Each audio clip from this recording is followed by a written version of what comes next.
Hey everyone, this is Saim, your Crypto CPA from the Lone Star State here at Akif CPA. Well, here at Akif CPA, we're always about giving. We give back to the community, we give back to people around us in lots of forms of fashions. It's not just about doing a pro bono tax return. We're actively engaged.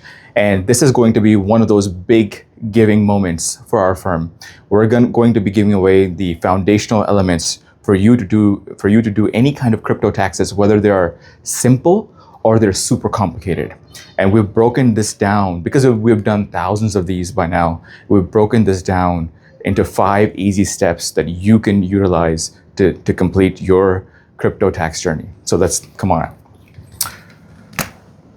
Step 1, make sure you have full and complete records that will basically make up your data set. All trades from all past years, all wallets, all of that combined. Make sure you have all that in one centralized place.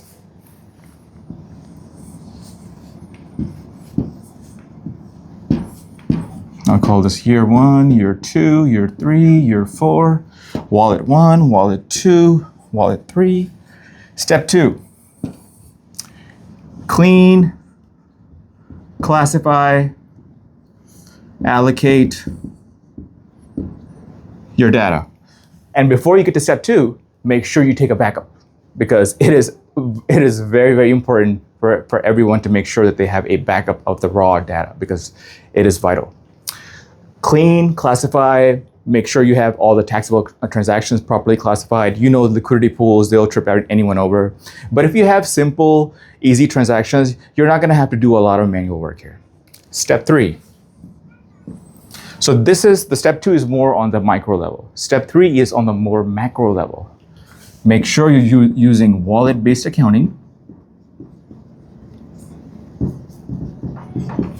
as per the IRS's rules. I believe the notice was 2024-28. So prior to 2025, you could use universal accounting, but going 2025 and beyond, you only can use wallet-based accounting. And once you have all these 3 steps properly done, you come to step 4. And that is to make sure that all your tax loss harvesting numbers are in, making sure that you have any prior carry loss forward figures that they're in. And this step 4, this is now going to be the most vital piece that I'm going to tell you.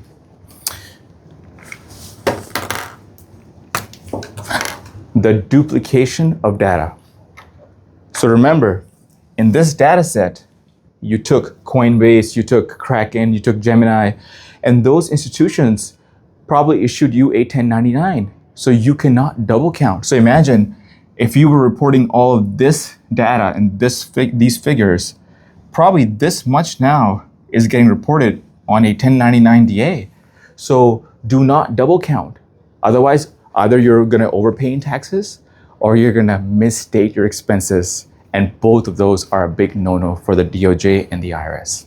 Okay, so tax loss harvesting numbers are good. Make sure no duplicates.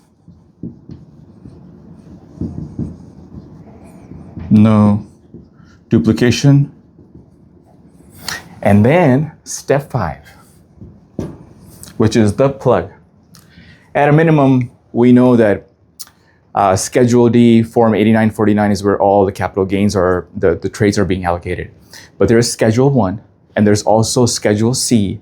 If you have purchased an mining equipment and you are receiving rewards, even though you're relaxing at home and you're not doing anything, but your intention was to make money. So that means this is an active investment.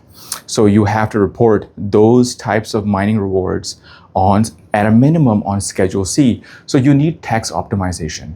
So ladies and gentlemen, there you have it. The framework or blueprint of doing any kind of crypto taxes. Thank you so much. This is Saim, your Crypto CPA from the Lone Star State here at Akif CPA.